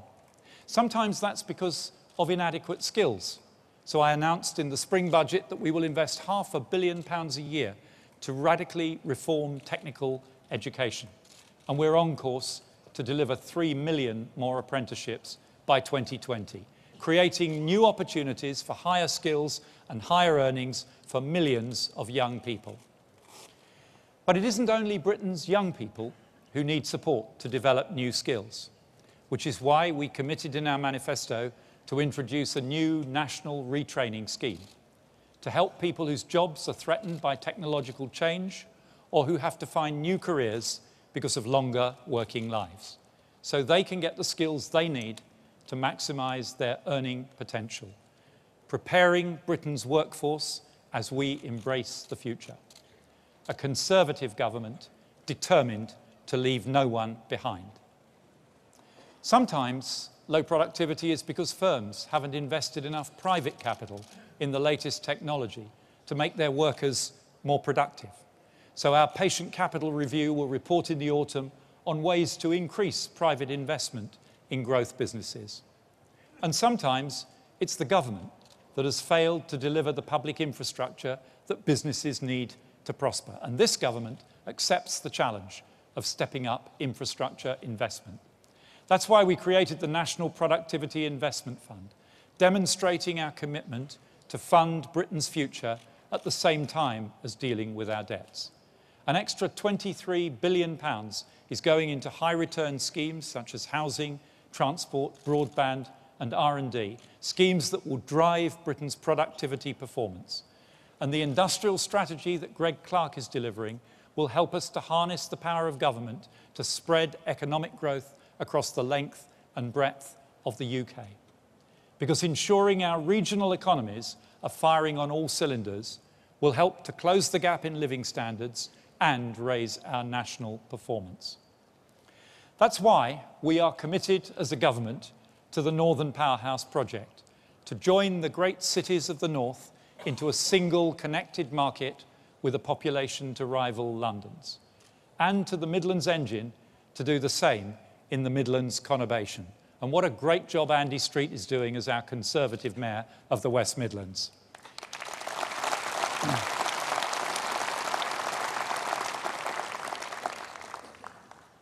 Here in Manchester, you don't have to look far to find opportunities for infrastructure investment. Take a walk and you'll see some of it taking shape. New bridges, new rail links, new roads, opening up derelict land for development for housing and jobs, connecting our communities to make them more productive. And so today, I'm announcing a further £300 million to future-proof the railway network in the north, ensuring HS2 infrastructure can link up with future Northern Powerhouse and Midland Rail projects, while keeping open all options for services through Manchester Piccadilly.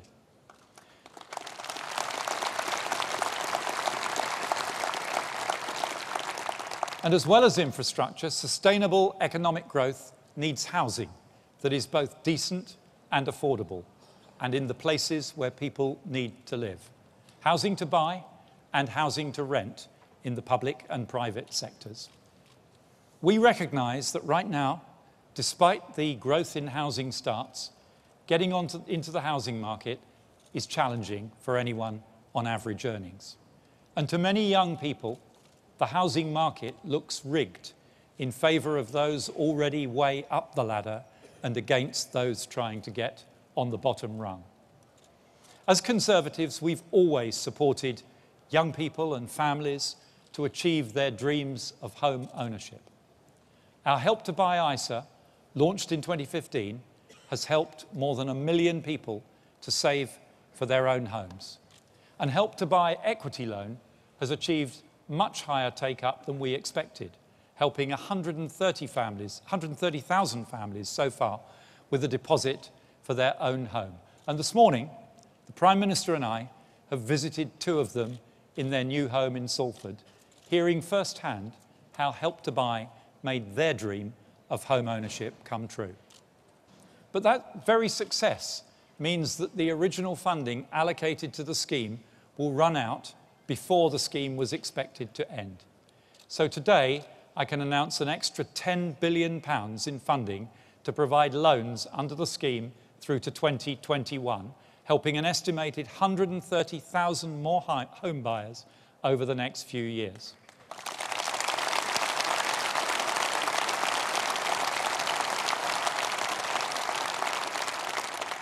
renewing our Conservative commitment to Britain's property-owning democracy for the next generation.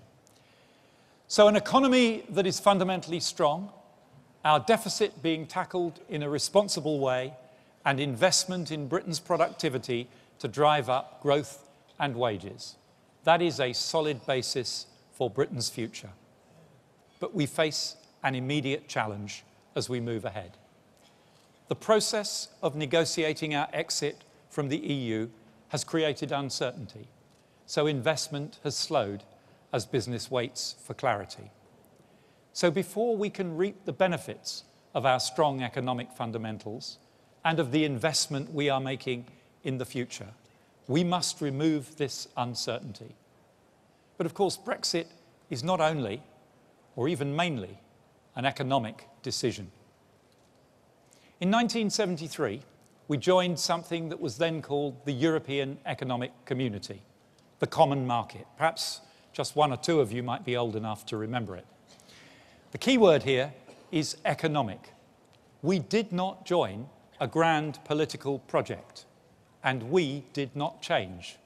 But over the years, the EU did, moving relentlessly closer to economic, fiscal, and political union, until in June 2016, the British people voted to leave. They voted, to borrow a phrase, to take back control. And I respect their decision. Our job is now to implement it.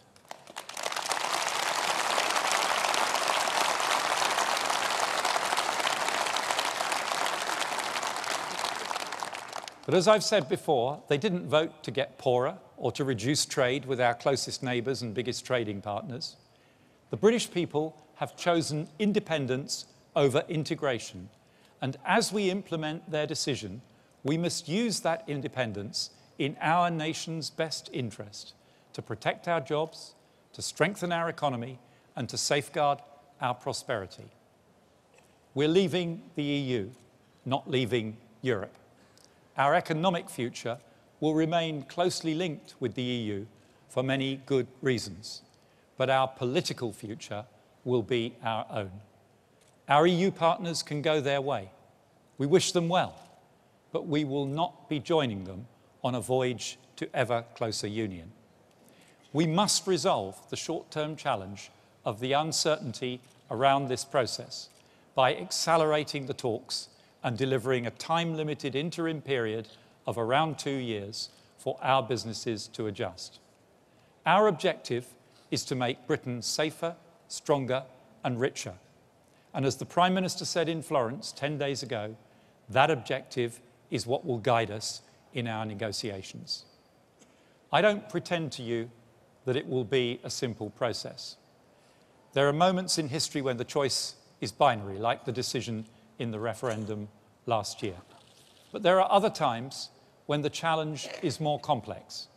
Now is such a time as we pick our way carefully and cautiously across the difficult terrain of EU negotiations to ensure we arrive in good order on the fertile plains at the other side. And as we tread that terrain, we need the path well lit, the hazards well signposted, because, Conference, the future prize is great. If we get this right, Britain will have a bright future beyond Brexit. But to get to it, we must be clear-eyed about the challenges along our way. We must not downplay the difficulties nor underestimate the complexities. This will be one of the most challenging tasks ever undertaken by a peacetime government in this country. But with focus and determination and unity, we will succeed.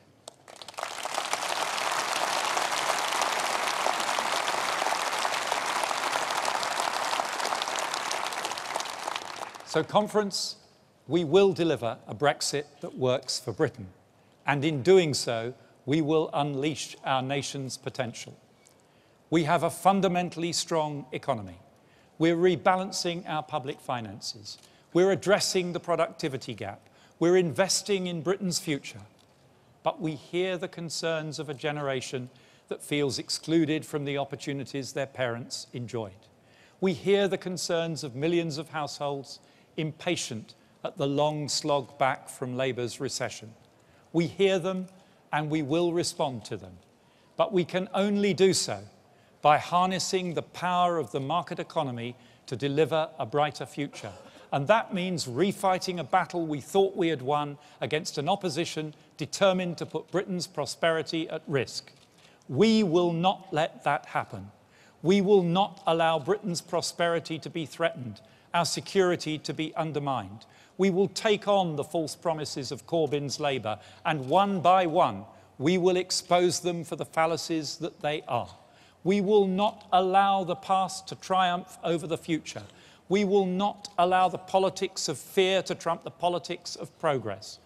Conference, the Conservative Party is the most successful political organisation in history, flexible and adaptable, responding to a changing world, but resolute and unmoving in its principles and values. We will see off this threat to our fundamental freedoms. We will deliver on our promise to the next generation. We will do it together, and we will do it for Britain. Thank you. Thank you. A standing ovation there at Conservative Party conference for the Chancellor, Philip Hammond, often called Spreadsheet Phil.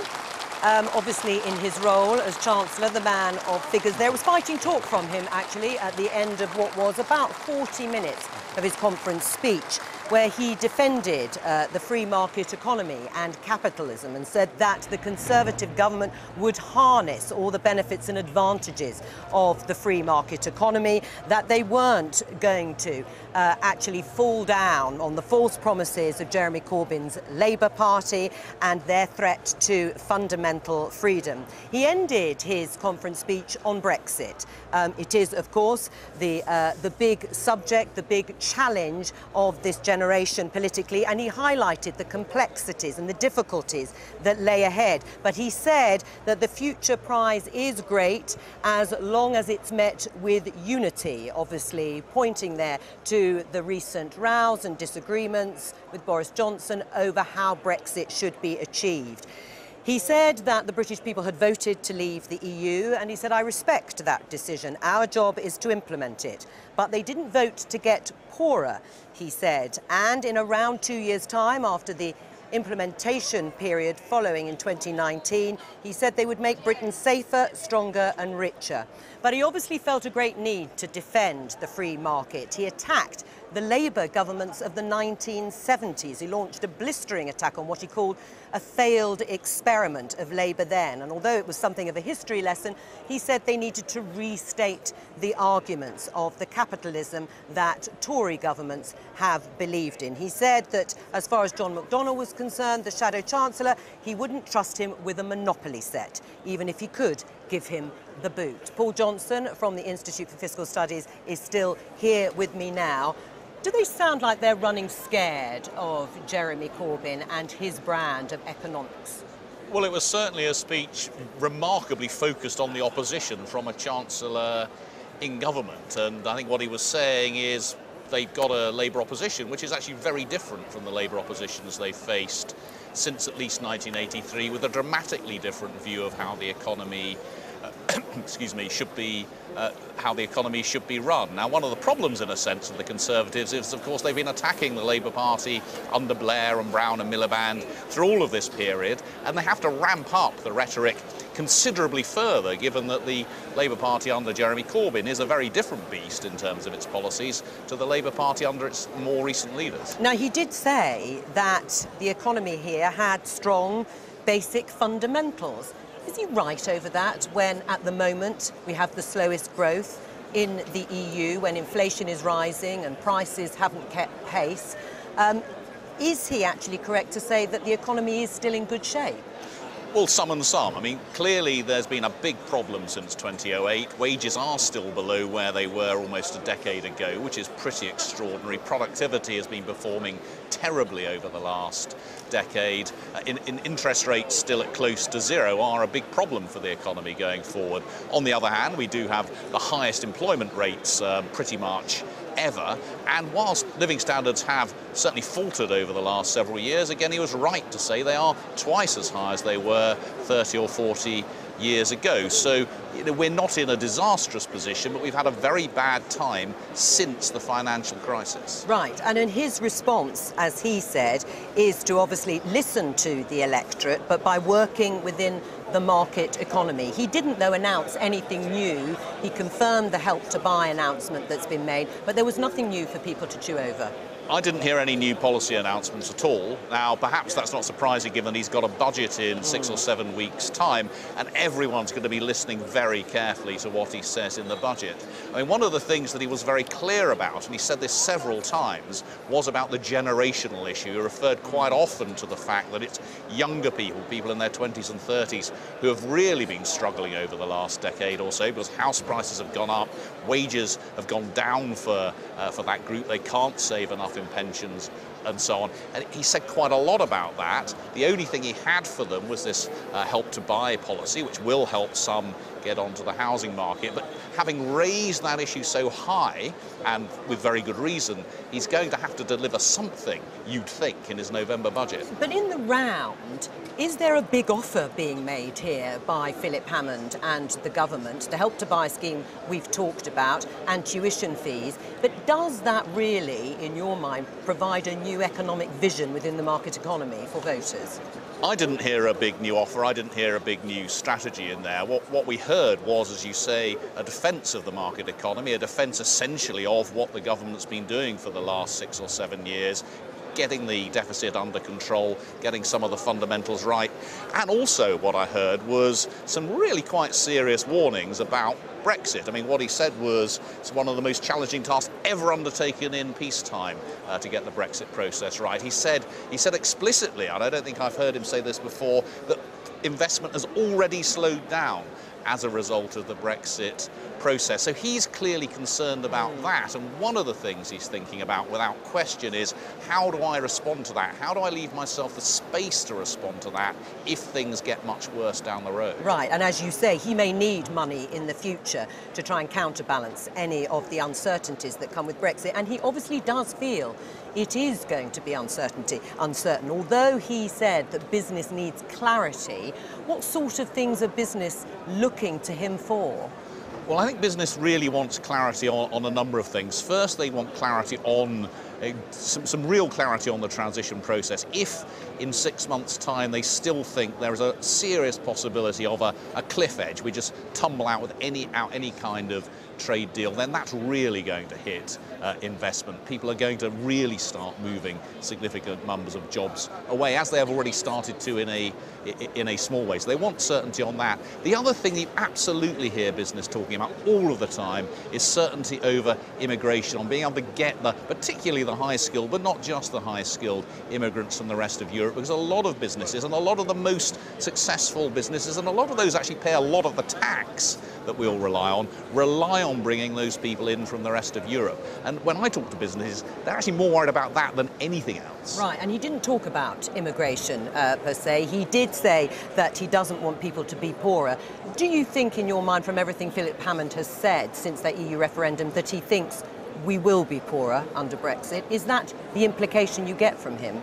Well, that was certainly the view of the Treasury before the referendum. I don't know whether Philip Hammond, as then Foreign Secretary, signed up to that at the time, but he was on the Remain side. I suspect he thinks that Brexit creates significant risks for the economy and significant risks for living standards. We've already seen it have a hit on living standards. We know that not in the way the Treasury predicted, which was a sort of apocalyptic economic dive straight after the referendum. That hasn't happened. Well, that was a silly prediction in terms of what would happen immediately after the referendum. What we did see, which most people did predict, including the Bank of England, was a fall in the pound, an increase in inflation, and a fall in living standards. The real issue, that's a one-off though, that's a one-off, and then the real issue is how things pan out from now. If we get a good deal on the single market and the customs union and a transition and so on, then there may be rather limited economic impacts. If we don't get that, if we do crash out, and in particular if we still see a risk of crashing out over the next 6 months or so, then we'll get more of what the Chancellor is already talking about, which is a fall in long-term investment. I mean, in terms of preparing for a no deal, because it is an option, even if people aren't talking about it in the same way, Do you get the sense that there are plans being made? I don't know what plans you can make for a no deal. I mean, you would have to have huge changes at the ports, for example, in order to be able to deal with an immense increase in the amount of customs that they have to do.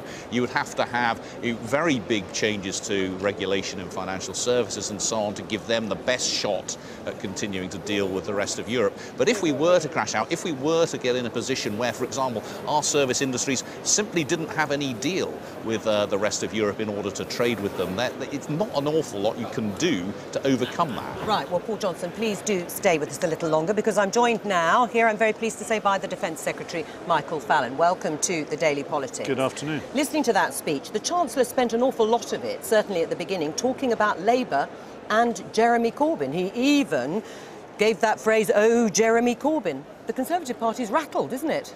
I think he's right to warn of the dangers that Jeremy Corbyn now presents to our economic recovery, and to start asking the very serious questions about how all these promises are going to be paid for, the danger of simply borrowing, and the result that we'll have, which is, higher tax, a threat to future investment. So I think he was right to alert people to the dangers, but he then went on to reassure people that we are listening to some of the concerns that have emerged now after a long period of austerity. You've just talked about an economic recovery there, an economic recovery from Conservative policies, presumably, over the last 7 years. I mean, isn't the truth that the Labour message now, you may not like it and you may think it's dangerous, but on the economy, it's cutting through.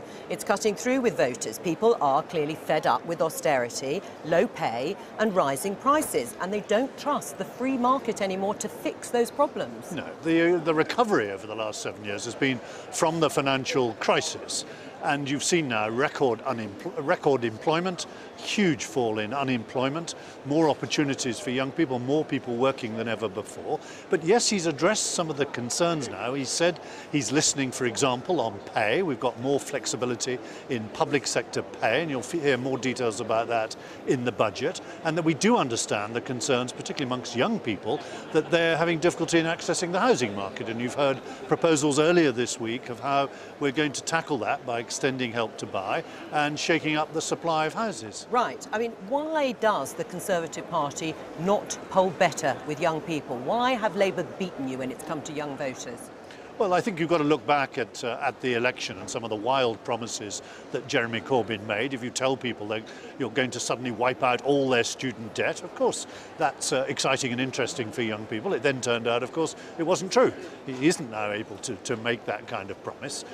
So we've got to go on and identify some of these areas where more reassurance is needed, where markets need to be made to work better, and particularly for younger people, how they can see their way to more of a stake in our country that we have in our age group. So has the market economy failed young people in this country? No, the market economy hasn't failed, but as we've come through this period of austerity, clearly it's been more difficult for younger people to build up assets in a way that we were able to do 20 or 30 years ago. Because of the choices you've made, because of the choices you've made in government. I mean, how are you going to improve the lot for young people by freezing tuition fees and raising the threshold? I mean, those are steps that are welcome, but do you think they're really going to attract people to vote for the Conservative Party over Labour? Well, there's clearly an issue with tuition fees. That was brought out very clearly in the election. We lost seats with large university populations. So it's important we address that, and we've said there's going to be a more general review. What you've referred to are the two initial steps that we're going to take. There will be a more general review after that, but we will then go on and make it easier for young people to build up the kind of assets that we've had before. And that means looking at housing supply. It's not a new problem. It's not a problem we've created, but it has become more difficult in the last 20 years. Because you haven't built enough homes. Because not enough homes have been built with a rising population, and we need to find new ways of increasing the supply of homes. And the Community Secretary has made it clear now his determination to tackle that, as well as extending the Help to Buy scheme. Right, so the extra £10 billion for Help to Buy, how is it going to be funded? The Help to Buy scheme, of course, is repayable. So that's not a grant, it's money that's going to be lent.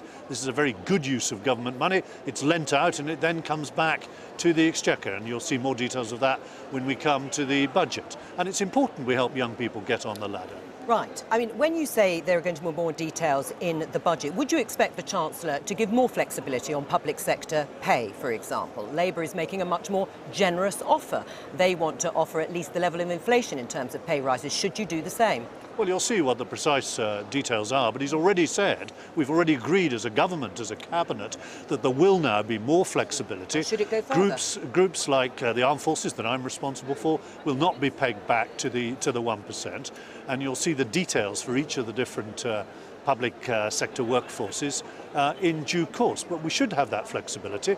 It's becoming harder for the public sector to recruit as the economy expands. We're all competing for the same bright people to come and join, and there should be more flexibility, and there will be. But do you accept it's not enough if inflation is at 2.93%? Even if you offer anything above 1%, it will still be, in effect, a cut. Well, inflation is not at 2.9% for a full year. So you're relying on it coming down? Well, the Chancellor is pretty clear that inflation will come down, and we've got Paul here who can probably give us an even better forecast of when it's going to come down. The pay awards we're talking about, by the way, are the pay awards for 18-19, for the pay from next April. So you're crossing your fingers that inflation comes down so you won't have to award more money? We're not just crossing our fingers, we are asking these independent pay review bodies to weigh up the evidence, see what the issues of comparability are, whether there are genuine issues of recruitment and retention, and they're independent review bodies. They will report to us, and we'll then decide whether to accept and implement their recommendations. Well, and of course the guidance comes from you, but do you think inflation is going to come down in the way Michael Fallon has just said? Well, I hope it will, and it should do. Right. We've got a spike. We've got a spike in inflation because the pound fell quite rapidly just over a year ago, and that spike ought to come off as long as the pound doesn't fall again. And what's happened to wages over the last 7 years? Well, wages now, I'm afraid, are below where they were in 2008 relative to inflation. Now, that's not just because of the last 2 or 3 years. We're actually getting some increases through to 2016. A lot of it was associated with what happened immediately after the financial crisis. But unfortunately, they're going down again this year because inflation is higher than wage growth. I mean, over the weekend, Boris Johnson, the Foreign Secretary, was making your economic policy, not just policy on Brexit. He was talking about public sector workers should get a pay rise paid for by cutting jobs. Should he be interfering on economic policy? Well, economic policy is decided by the Prime Minister and the Chancellor and the whole cabinet. So why is he suggesting? The whole cabinet, and he was present in the cabinet when we discussed pay flexibility, and he understands very well that now is the time to lift the 1% cap. But should it be paid for by cutting jobs? Well, in some sectors, of course, there isn't new money for public sector pay. You are limited to inside your own budgets. Any further awards have to be paid for within existing budgets.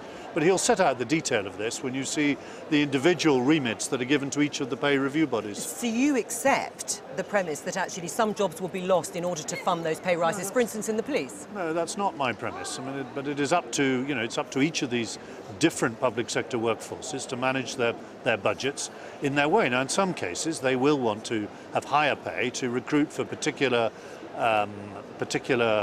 vacancies where it's harder to get specialists, and they'll want to pay more than 1%. In other cases, they may not. But that is up to each review body to make its recommendation. And should Boris Johnson be writing articles about this, which is beyond his remit as Foreign Secretary?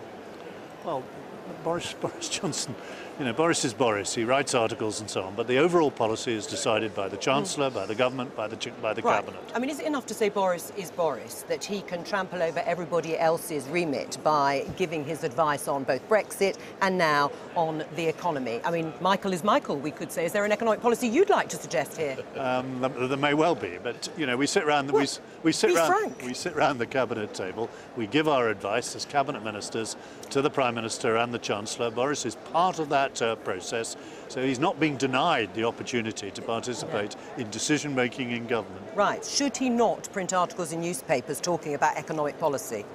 Well, it's for Boris to decide what he wants to write and what he wants to speak about, and I know we'll be hearing from him tomorrow. But let me just be very clear. Economic policy is decided by the Prime Minister, the Chancellor and the Cabinet as a whole. Right.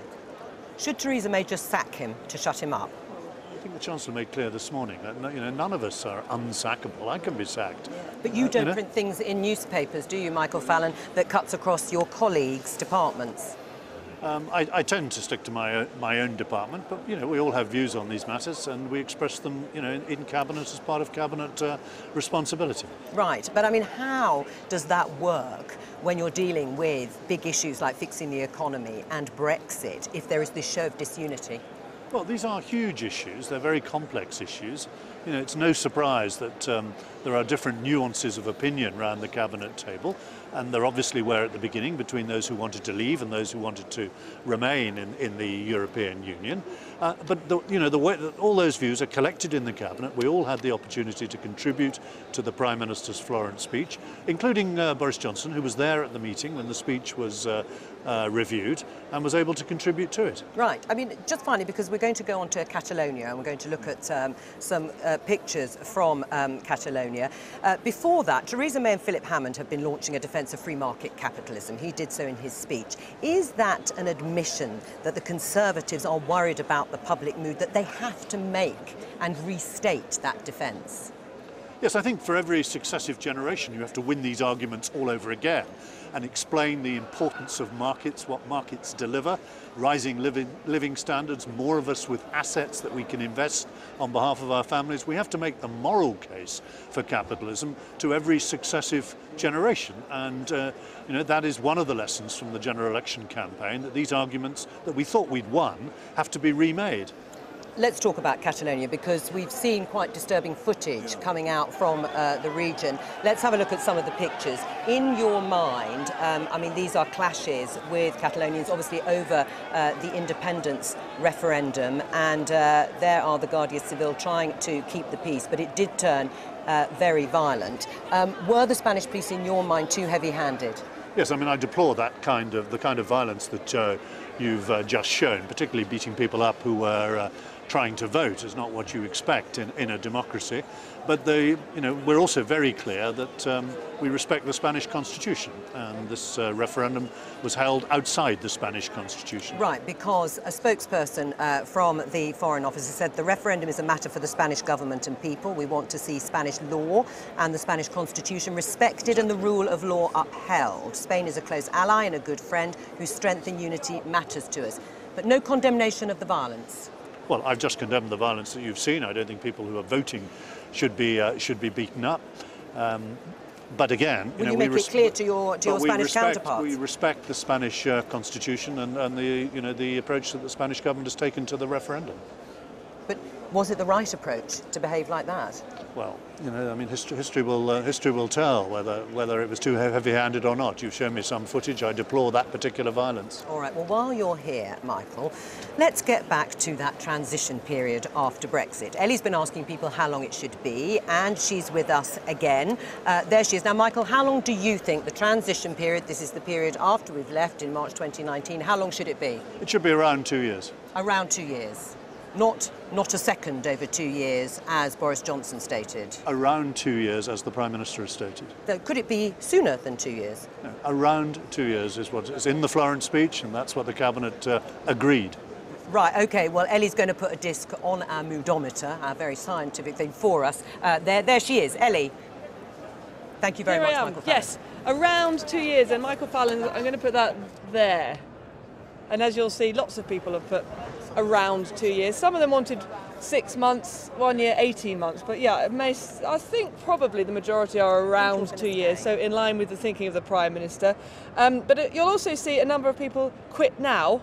And then there were also a number of people who would have liked the board to have been even higher. Never, never, they said, and sort of put it poking off the top here. So I have got a few other people to ask. The final three, if you like. Sir, how long should the transition be? Oh, I'm going for somewhere about sort of 2.5 years. Okay, why that little bit above the 2 years? It's probably not what I think we need, because I think we need a bit of a smaller period than that and to just get on with it.